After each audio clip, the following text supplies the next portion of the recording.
plasma cutting and laser cutting are the two most common CNC thermal cutting processes for metal fabrication.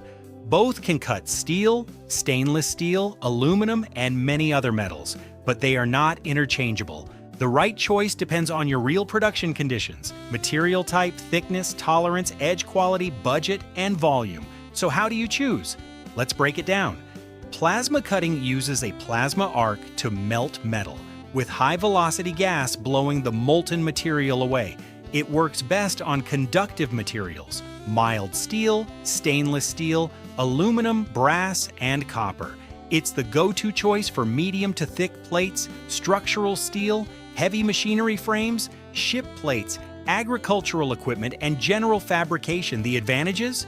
Strong cutting capability, relatively low equipment cost, high speed on thicker materials, and good tolerance for less than perfect plate surfaces. Light rust, scale, or oil won't stop it.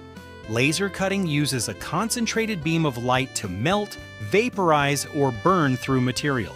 It's a non-contact process that achieves fine details, narrow curves, and complex contours with good repeatability.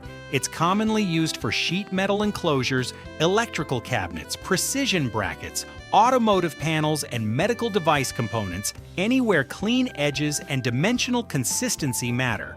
The strengths? Excellent edge quality, minimal post-processing, and fast cutting speed on thin sheet metal.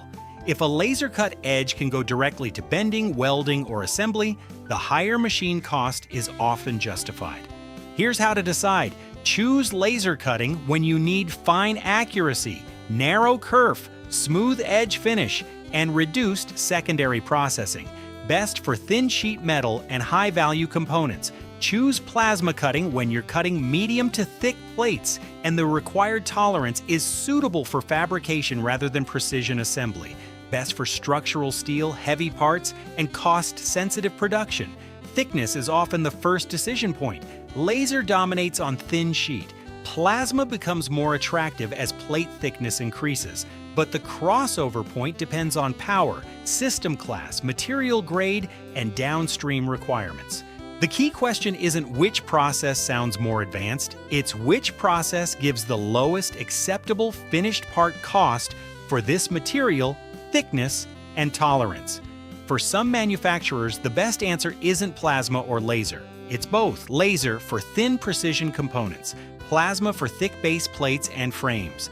At WMT CNC, we help you choose based on your parts, your budget, and your long-term production strategy, not just the technology name.